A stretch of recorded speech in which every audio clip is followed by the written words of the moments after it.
be started.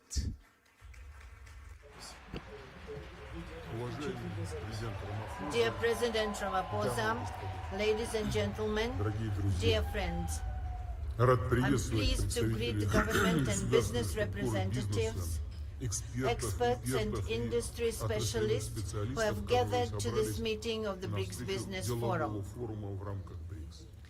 I would like to note that holding such business forums on a regular basis, along with the systematic work of the Brics Business Council, which brings together top businessmen and heads of major companies of the 5 countries, plays an immense practical role in promoting mutual trade and investments, enhancing cooperation ties, and expanding direct dialogue among business communities, and thus effectively contributes to accelerated socio-economic growth of our state and achievement of sustainable development goals.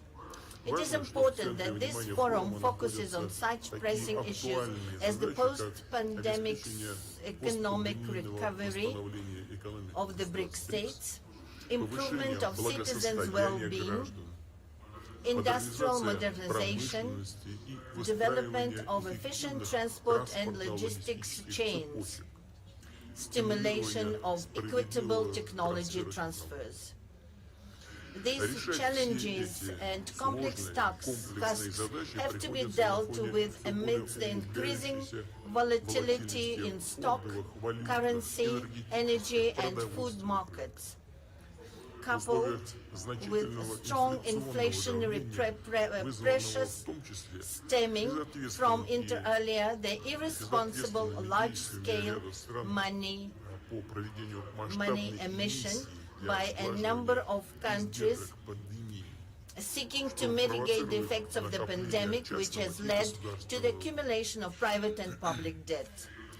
International economic situation is also seriously affected by the illegitimate sanction practice and illegal freezing of assets of sovereign states, which essentially amounts to the trampling upon all the basic norms and rules of free trade and economic life, norms and rules that not so long ago seemed immutable.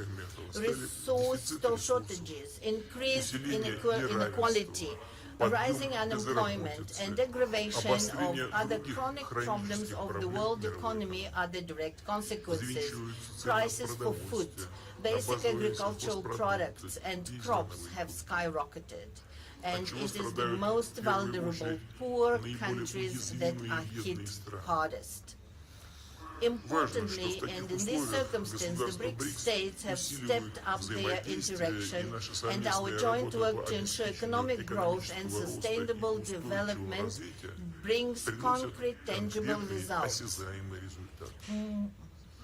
More and more joint projects are launched. Mutual trade is growing, industry contracts are expanding. Above all, our cooperation is based on the principles of equality, partner support, and respect to each other's interests. And that is what is the core of our association's forward-looking strategic course. The course that reflects the aspiration of the larger part of the international community, so-called global majority. The figures speak for themselves.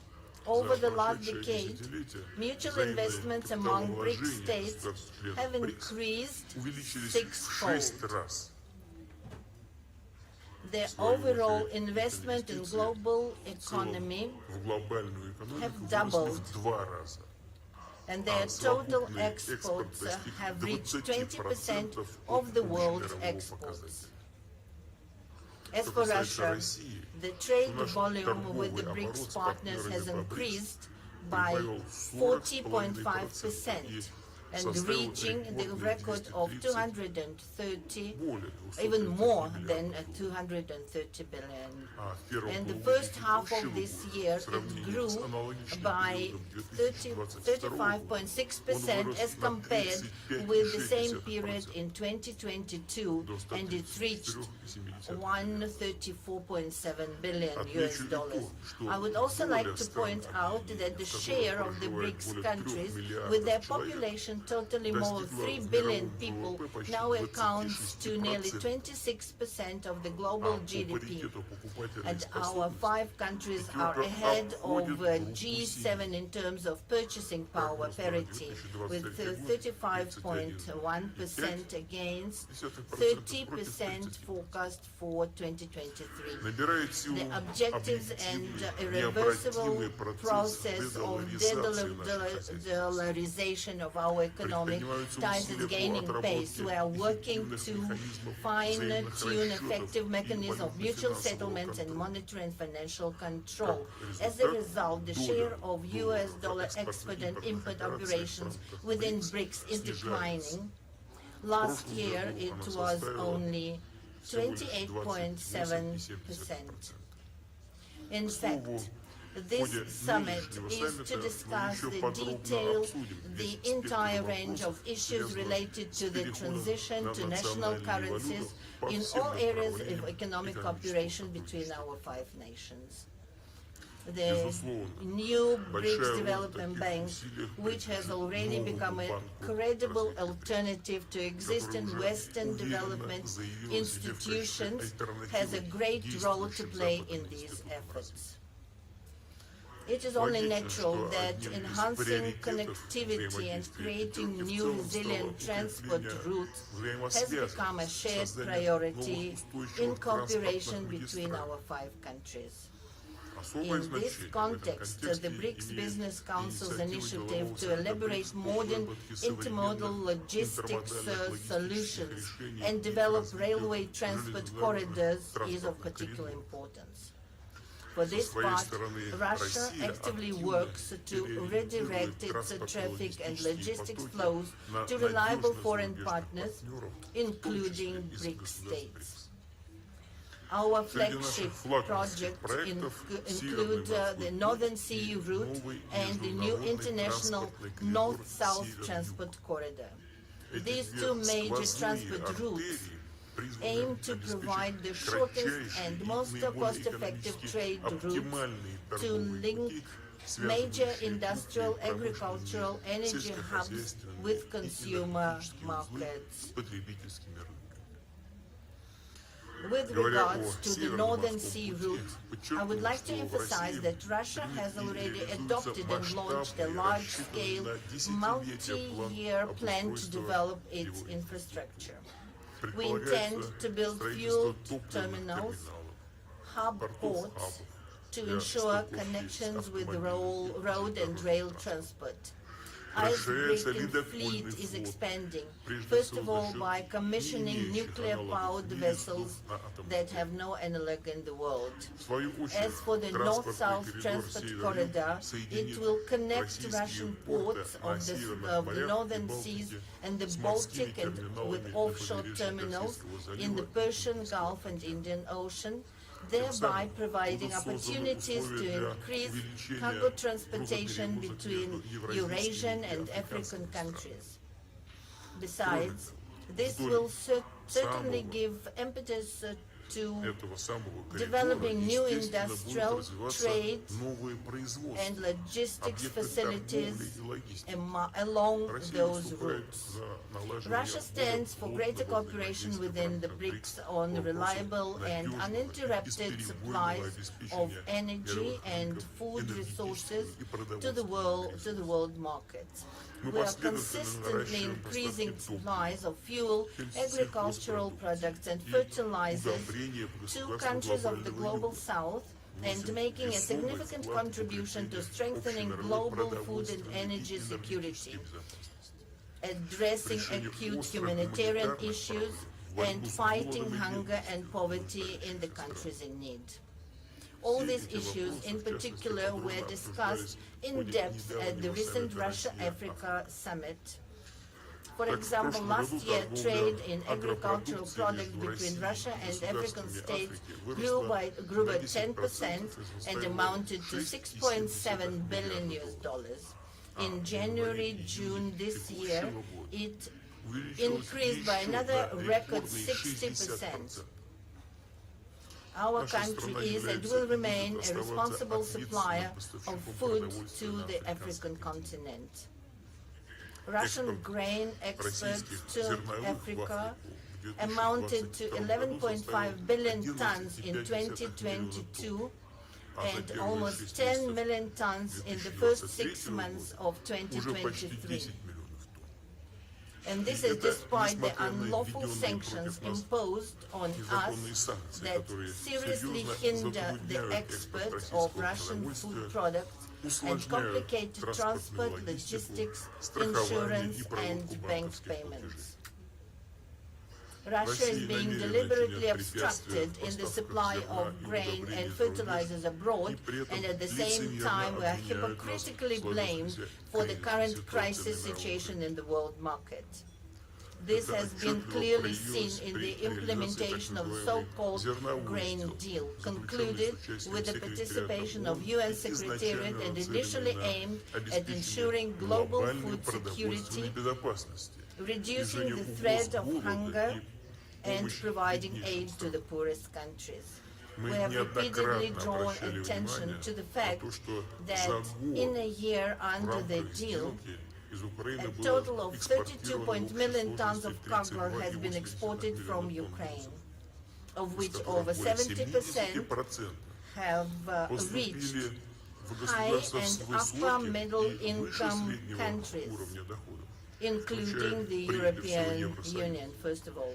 And only about 3% have gone to the least developed countries, less than 1 million tons. None of the terms of the so-called deal concerning the lifting of sanctions imposed on Russian exports of grain and fertilizers to world market have been fulfilled. Obligations to Russia in this regard have been simply ignored. Even our free transfer of mineral fertilizers blocked in European ports have been obstructed. In fact, that is purely humanitarian campaign that should not in principle be subject to any sanctions. With these facts in mind, since 18 July we have refused to further extend the so-called deal, and we will be ready to get back to it, but to get back only if all obligations to the Russian side are truly fulfilled.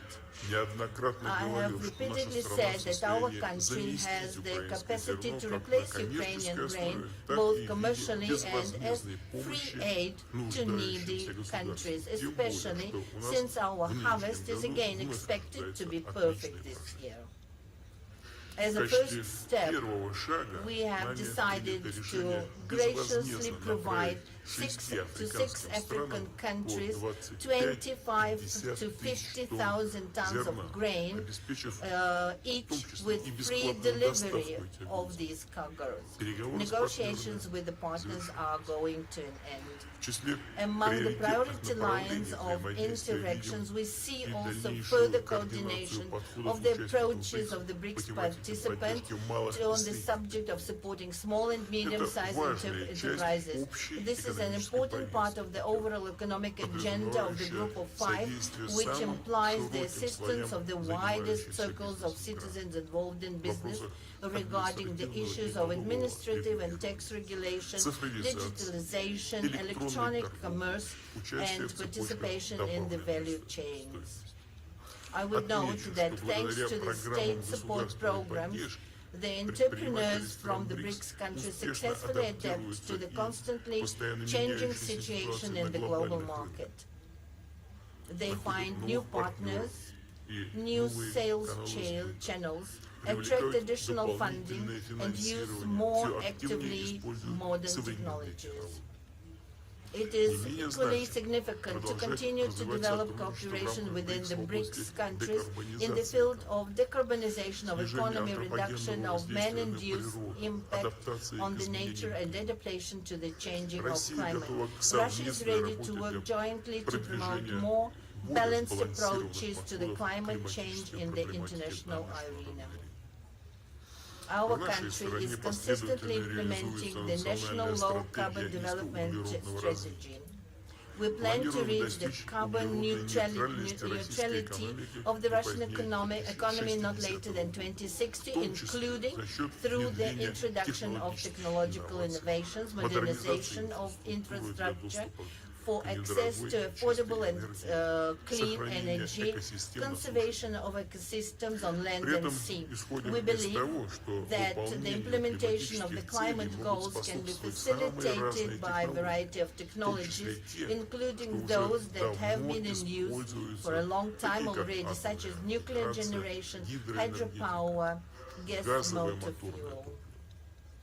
To sum it up, I would like to reiterate that the multifaceted partnership and cooperation within the Brics not only makes a significant contribution to ensuring sustainable growth of our states, but also generally promotes the healthy global economy and successful achievement on the global development goals and targets